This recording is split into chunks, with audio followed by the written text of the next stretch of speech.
Morty is the latest fighter to join the MultiVersus roster. With him comes a bunch of new moves to master, each a reference to the Rick and Morty show. Today we are looking at the origins of Morty's moveset. If you're new to Rick and Morty, prepare for some weird sights. And if you're a fan, let's take a trip down memory lane. Oh, and of course there will be Rick and Morty spoilers.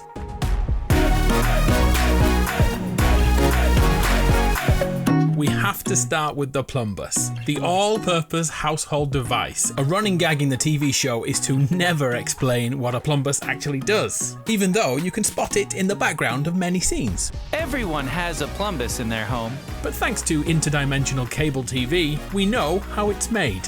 First, they take the dinglebop and they smooth it out with a bunch of schleem. They take the dinglebop and they push it through the grumbo, where the fleeb is rubbed against it. Then a schlami shows up and he rubs it and spits on it. And the Plumbus and grumbo are shaved away.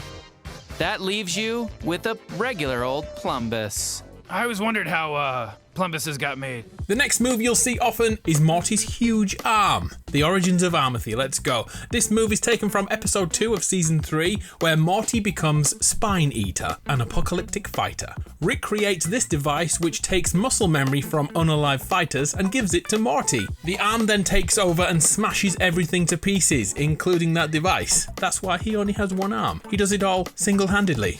Coincidentally, the Blood Dome animation from 2018 is like an early version of MultiVersus. Morty has the ability to whip out a huge hammer and yeet enemies with it. The first time we saw this version of Morty was back in season 1 when a massive Morty uprising became a fight scene. And one of those Mortys is a literal hammer. One of Morty's moves in game is a Temporal Teleport. To do this, he uses this controller. It allows him to make a backup of his life and then reload it. It's a reset. Seems harmless, right? In the show, he used it multiple times without any problem. The thing is, things get dark. Rick explains every time Morty presses that button, he eliminates an alternate version of himself. Every time you reset to smell Jessica's hair, every time you relive the satisfying fart, that's how many Mortys you've incinerated, you greedy little junkie. Oh God! Like all the other MultiVersus characters, Morty has unique win and loss animations. We'll talk about the orange juice soon. When Morty is defeated, he'll throw himself into a vat of acid. But this may not be as painful as it looks. In the show, Rick and Morty do this.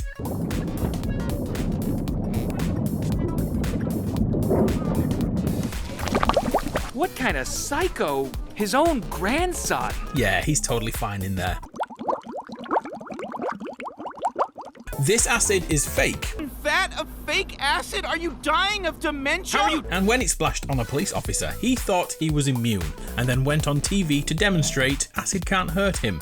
It didn't go well for him. And finally, Morty's Swan Dive version of this is when Morty fakes his own death to please an angry horde. When winning, Morty will chug down some orange juice, which is also his default emote. He can be seen regularly drinking orange juice in the show, yet this version of him chugging straight from the carton is taken from the episode where Morty is given Gwendolyn, a robot made for, pleasure. Morty stays in his room for days and only comes out for refreshment. You'll never see orange juice in the same way again.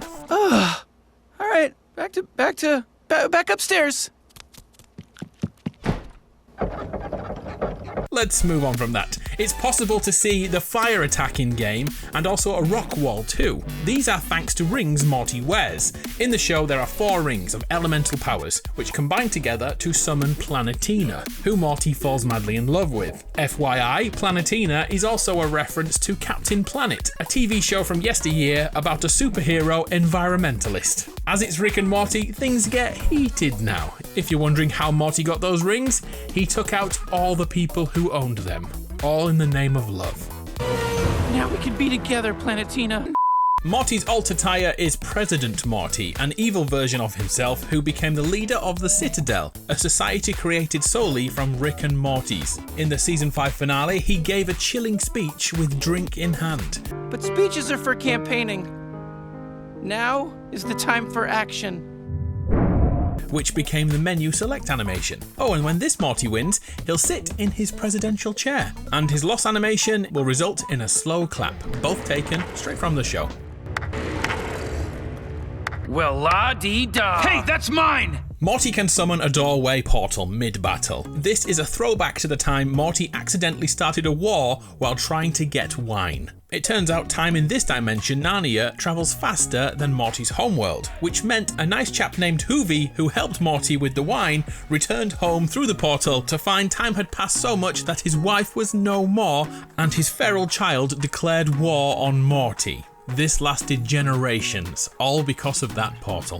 One of Morty's up attacks shoots lasers which split into two snakes. This is a nod to the Rattlestar Rick Lactica episode in which an astronaut snake bit Morty, and thanks to his meddling, those snakes invented time travel and hunted down Rick and Morty. Morty has a laser blaster in hand, in-game. This one was tough to track down because basically he has a lot of blasters in a lot of episodes. In the end, I'd say it's this one from Season 2, Episode 4, Total Rickfall, when Morty has to decide which of his memories is real and which of his family members are fake. Figured it out, Rick! The parasites can only create pleasant memories. I know you're real because I have a ton of bad memories with you. When standing completely still, Morty will idle into this animation, the classic Derp Face Morty. He has this pose regularly in the show when he has no idea what to do next. So I guess it's the perfect idle animation. I know this next one's obvious, but we're going for a full house of animations. Morty can summon Rick's space cruiser. It's in almost every single episode of Rick and Morty, but you already knew that. So let's move on. Morty will throw out a whip occasionally, which doesn't seem to fit with the rest of his moveset, but yeah, it's legit.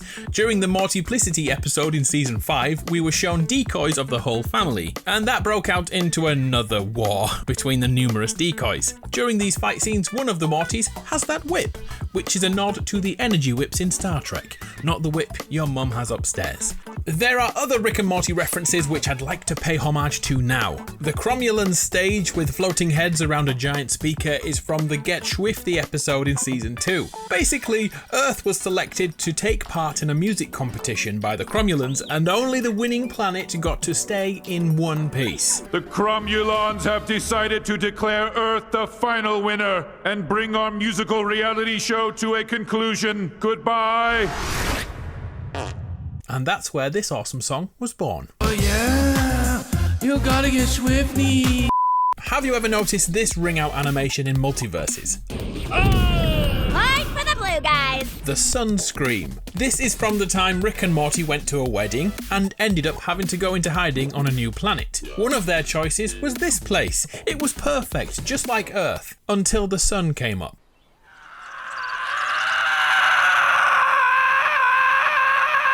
Yep, it was a planet where the sun screams during daylight hours. They didn't choose to stay very long.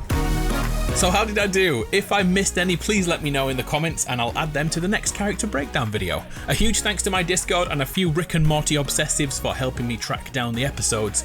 I'm Adam, you're awesome. I'll see you next time.